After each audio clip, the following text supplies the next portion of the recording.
দর্শক, যখন আওয়ামী লীগের রাজনীতি থাকবে নাকি থাকবে না, সমন্বয়করা বলছেন হয়তো আওয়ামী লীগ থাকবে, নয়তো তারা থাকবে। তো পরিণতি যেদিকে যাচ্ছে তারাই চলে যেতে হবে। কেন? জাতিসংঘ বলছে রাজনৈতিক দলকে নিষিদ্ধ করা যাবে না।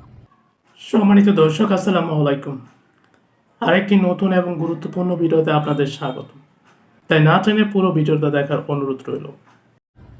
মির্জা ফখরুল ইসলাম সাহেব গেল 6 মাসে তিনি তার যে বিভিন্ন বক্তব্যগুলো দিয়েছেন, এই বক্তব্যগুলির মাধ্যমে অনেকেই মনে করছেন তিনি আওয়ামী ঘরানায় চলে যাচ্ছেন, কিন্তু আসলে না।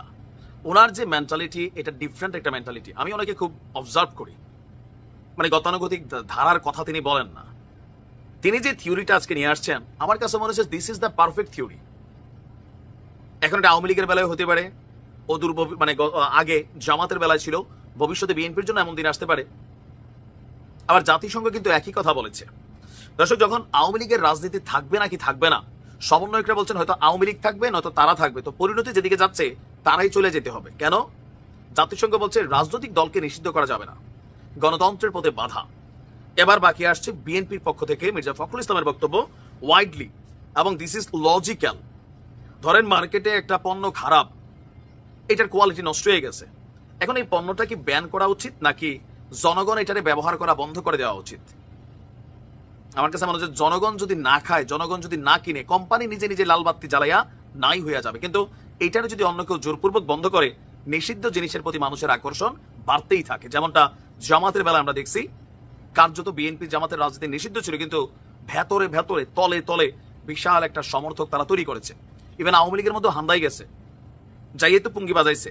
আওয়ামী লীগের পুঙ্গি কে বাজাইছে? আওয়ামী লীগের এই যে বিভিন্ন কমিটি টমিটিগুলোতে যারে তারে নিছে, টাকা খাইছে, আর যারা ঢুকার তারা ঢুকছে, এবং কি গোপনে তারা তাদের কর্মকাণ্ড চালাইছে। 5ই অগস্ট এর আগে যা হয়েছে সবকিছু আমরা দেখছি।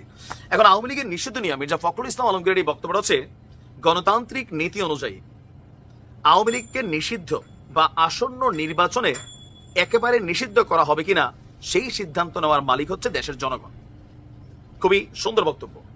মোটা দাগে তার বক্তব্য হচ্ছে, আমি আগেও বলছি জনগণ সিদ্ধান্ত নিবে।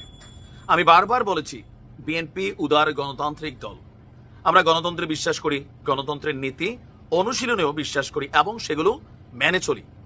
অতীতেও আমরা তাই করেছি। তো কার কাছে এই কথাগুলো বলছেন তিনি? আপনার বিএনপি চেয়ারপারসনের গুলশানের রাজনৈতিক কার্যালয়ে ব্রিফিং কালে তিনি এই বক্তব্য দিয়েছেন। এখন তার বক্তব্য হচ্ছে, তার দল বিশ্বাস করে কোনো দলকে নিষিদ্ধ করা হবে, কে কাজ করতে পারবে বা কে কাজ করতে পারবে না, এটা আসলে স্পেসিফিকলি আইন করে এটা ঠিক করার দায়িত্ব তাদের না, জনগণের সিদ্ধান্ত নেবে।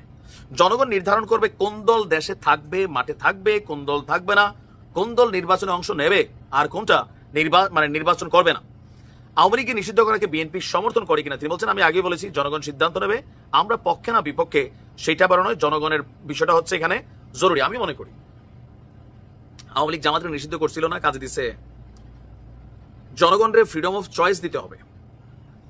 যদি এই দেশের জনগণ মনে করে আওয়ামী লীগ ভালো, তাহলে সুষ্ঠু নির্বাচন হলে তারা ভোট দিবে আওয়ামী লীগরে। আওয়ামী লীগ যা করছে এরপরে যদি জনগণ মনে করে না ভাই আগেই ভালো ছিলাম, তাহলে তো আপনি আইন করে আওয়ামী লীগরে আটকাইতে পারবেন না। এটা উল্টা পথে হাঁটবে। জনগণের মতামতকে আপনি বাধাগ্রস্ত করছেন, যেটা গণতন্ত্র না। আওয়ামী লীগ এটাই করছিল, আমি ডামি নির্বাচন, রাতের ভোট, অনেক কিছু করছে না। তো কইরা কি জনমত নষ্ট করতে পারছে? পারে নাই। যেটা করছে মানুষের উপর চাপ দিছে, ভয় দেখাইছে, জোর করছে। এজ এ রেজাল্ট 5ই আগস্ট। তো মির্জা ফখরুল ইসলামের আলমগীরের যে বক্তব্যগুলো, যথেষ্ট জ্ঞানী মানুষ। যে কোনো একটা দল এদেশে থাকবে নাকি থাকবে না, এটা ডিপেন্ড করে আসলে জনগণের উপর। জনগণ না চাইলে দাঁড়াবে, একটা ভোটও পাইতো না। কত দল আছে না এই দেশে? যেমন এই যে আমাদের জামাত ইসলাম, একসময় তারা কিন্তু একা নির্বাচন করেছিল, 3টা না 5টা আসন পাইছে। জনগণ দেয় নাই ভোট, আওয়ামী লীগ বিএনপি দিয়ে দিছে। এখন ছাত্ররা দল করছে, জনগণ যদি মনে করে ছাত্রদের ভোট দিয়ে দিতে পারে। আবার সারা বাংলাদেশে 3টা আসন নাও পাইতে পারে। তাহলে কি হবে? কনফিডেন্স লেভেলটা ভাঙা যাবে। জনগণকে সিদ্ধান্ত নিতে হবে, এটা হচ্ছে গণতান্ত্রিক দেশের রুলস। এখন কোন দলকে নিষিদ্ধ করার বিষয়টা আমাদের দেশে জোর কইরা ক্ষমতা খাটাই আওয়ামী লীগ একবার করছে, ইতিহাসে মানে প্রথম তারাই করছেন, এর আগে করছে আমি জানি না। তো ঠিক নাই ভাই, এখন জামাত দেখেন কি পরিস্থিতি তো তাদের দেশে। তো সেই ক্ষেত্রে উচিত হচ্ছে জনগণের উপর সিদ্ধান্ত ছেড়ে দেয়। তবে যারা অন্যায় করছে, অপরাধ করছে, ক্রাইম করছে, মানুষকে খুন করছে, তাদের বিচার হবে, সেটা আলাদা। আওয়ামী লীগ আর রাজনীতিবিদ দুই জিনিস। যারা অপরাধী তাদের বিচার হবে। এখন দেখা যাক, তারপর এটা একটা সিদ্ধান্তের বিষয়, আলোচনার বিষয়। তবে বিএনপি এটাতে রাজি হবে না, বোঝাই যাচ্ছে। ভালো থাকুন। সম্মানিত দর্শক, সম্পূর্ণ ভিডিওটি দেখার জন্য আপনাকে অসংখ্য ধন্যবাদ। ভিডিওটি ভালো লাগলে একটি লাইক দিয়ে আপনার বন্ধুর সাথে শেয়ার করতে পারেন। সেই সাথে আপনার গুরুত্বপূর্ণ মতামত জানিয়ে দিতে পারেন আমাদের কমেন্ট বক্সে। আপনি যদি এই চ্যানেল নতুন হয়ে থাকেন তাহলে চ্যানেলটাকে সাবস্ক্রাইব করে রাখতে পারেন এরকম আরও নতুন নতুন ভিডিও পাওয়ার জন্য। এখনকার জন্য বিদায় নিচ্ছি, কথা হবে অন্য ভিডিওতে।